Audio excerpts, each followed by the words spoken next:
Right here, folks, I am holding a junkyard 5-speed LS combo made from dirt cheap parts that nobody else wants to buy. So here's something that a lot of people are looking for that is getting really expensive to do.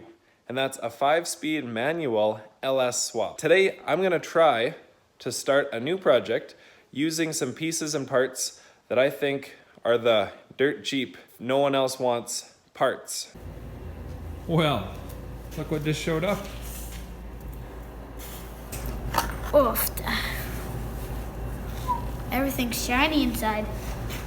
Is that a good sign? Yeah, probably that means that it didn't spend its whole life in dirt yet.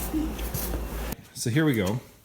We got our LS4 front-wheel drive engine, and we got a T5 out of a 1998 3.8 liter base model Camaro. Both of them have the 60-degree metric bell housing. I do think this is a viable solution if you just want a nice street cruiser. You're not going super hardcore drag racing, you're not slamming into gears all the time, but you just want a 5-speed LS that's going to involve some fabrication. You don't have to be buying some expensive Tremec transmission or, you know, fancy Lakewood bell housing adapters, any of that stuff, or the T56 that's going to be really heavy. Right? Some of you guys, you want a smaller, light transmission. The T5 only weighs 75 pounds dry, and that's what you want for some light T-bucket or chopped or street cruiser application. You don't want the really big TR6060 or the T56 or T56 Magnum. Those ones are a little big and clunky. You want something nice that'll tuck into your bell or into your transmission tunnel, and I think the good old T5, even though they're getting a little older, I think that one is the ticket. Let's talk about the positives. What do we got going for us here? Well, we got a pretty cheap, nobody else wants LS engine. It's all aluminum. It makes 310, I think, horsepower, 340 foot-pounds of torque-ish. All the normal LS parts will fit onto it. The crankshaft is shorter. It's got a shorter snout, and I think the tail end of it is a tad shorter, but you can use the truck accessory drive on this. There's just gonna have to be a bit of a space inside of the crankshaft between the bolt and the snout. You can adapt flywheels to it. Lots of Fiero guys have been swapping these into Fieros for a while, so there's some support in the aftermarket if you need to just buy a flywheel. I'm gonna find myself making a flywheel, so that whole back end measurement doesn't matter to me because I'm just gonna cut it on the lathe. I'm gonna take the pilot bushing for that same 1997 or 8 Camaro and just pound it into the back of the crankshaft. Thanks, Chevy. Appreciate that. This is the million-dollar question, is what do you do about the flywheel? What I've done here, I got my flex plate off of the LS4. This is one of the smallest GM flex plates. I think it's 138 tooth or something like that. And well, I have this flywheel that was off of one of the multiple 2.5 liter engines that my boys blew up in our shop class. This one is going to be our flywheel for the LS4. I took it to a machine shop, and if you can see here, they bored out the center and then added the LS bolt pattern and gave us just a nice little counterbore here. This is a neutral balance. Same with the LS4 is a neutral balance. And although this is a tad bigger, this is 142 teeth, I do believe, that's going to help us down the road when we want to mount the starter, because I want to make my own starter bracket that does not go where the LS4 starter is supposed to go. And that brings us to the next question. What clutch are you going with? This is a stock clutch for that 1997 Camaro base model 3.8. It's got a 9 11/16 friction disc, which is the biggest one you can fit actually on these flywheels. And good old GM right here, this is the pressure plate for that same 97 Camaro. What were we saying here? Oh yeah, good old GM has got the same pressure plate to flywheel bolt pattern as that 2.5 liter S10. I feel like this is the normal trade-off. You can usually buy something cheap and work hard, or you can pay a lot of money and it hopefully all clicks together.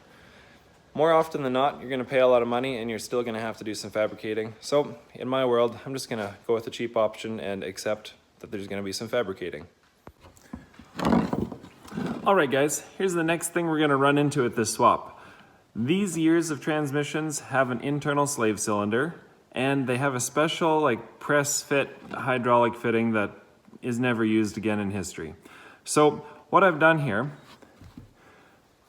I've taken this piece, and this is what presses into the slave cylinder right here. It has a little roll pin that holds it in place in an O-ring, and this is where that weird fitting used to be. Conveniently, this piece is made out of mild steel. So I'm gonna take a random new brake line that I guess I never used for my Chevette, and I'm gonna cut the female end off here, also conveniently mild steel, and then I'm gonna TIG weld these two things together and make myself a regular clutch line adapter, I guess.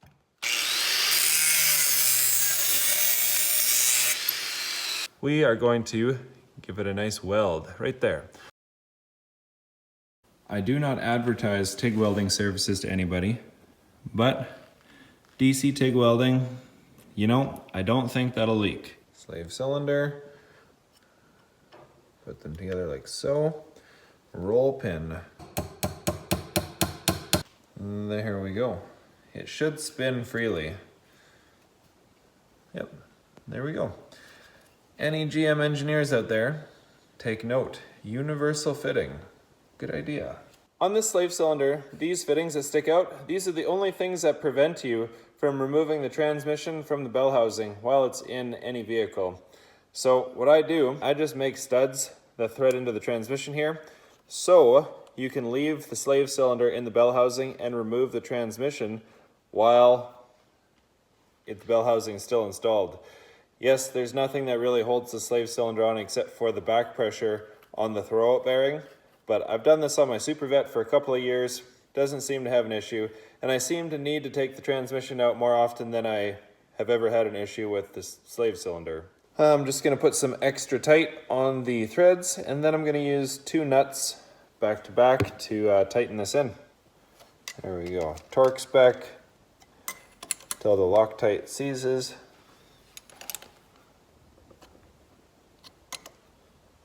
Click.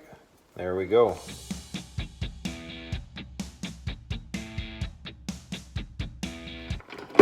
Haha. Satisfying. Ta-da! All right. So, bolted right up, and since this is on studs, I can slide it forward until it touches the fingers of the clutch, and you can see it's got like an 1/8 of an inch, not even 1/16 of an inch before it touches the fingers. Once you pressurize the hydraulic system, no problems.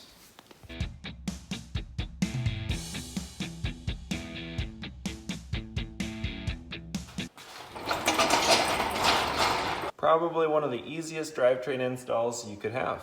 Something worth mentioning on these motors too, originally the intake manifold has the throttle body facing over top of the bell housing because it was front wheel drive.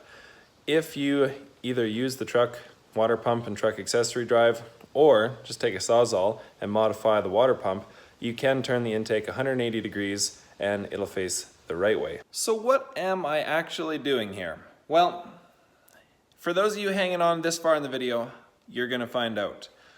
What this is what I call the power pallet. You see, manual transmissions, they seem to be dying, which is pretty sad as a car enthusiast. So if you're any sort of dying business, you really have one thing you need to do: find new markets. Right here, the power pallet is our solution to save manual transmissions. Now, is it actually going to do that? Probably not, but we're going to have lots of fun trying. We have ourselves a modular 5-speed LS that can be swapped into anything. I mean it.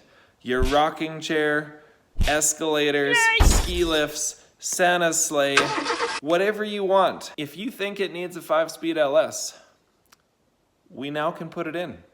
This all came about because of one of my son's crazy ideas. It is a crazy idea. It is silly. I fully admit it. I don't expect anyone to take this seriously. The first thing this 5-speed LS is going into is my boat. What do you think the machinist said when he saw me roll up with a part project like this? I don't know. What did he say? You crazy, man.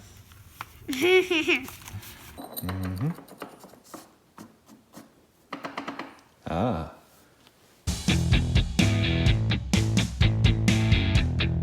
But just look at that.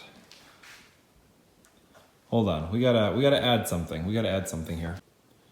Now that's proper. Take a moment, soak that all in. Oh yeah. Now I know this is a really dumb idea. We're gonna be creating like 1,100 foot-pounds of torque in first gear for a stern drive that is rated maybe for 250. But you know what? You gotta hear me out on why I'm doing this. We bought it. What do you think? What are you gonna do with it? We're gonna make a boat. You're gonna make a what? Awesome boat, Dad. What do you think, bud? You like it? Let's start fixing it up. Okay. Yeah, can we stand here while you're doing stay it? in there. Yeah. Oh, I see where the fuse came out of. I mean, any gearhead that's out there has to have wondered, what would it be like to be slamming through gears out on the water? That's all for this episode on the Power Pallet. Next time, we got to get a starter mounted, get a little EFI going and a fuel system, as well as some sort of water-to-water cooling system that's going to eventually integrate into the boat. But for now, as always, go make something. Have some fun with your buddies, and go fast.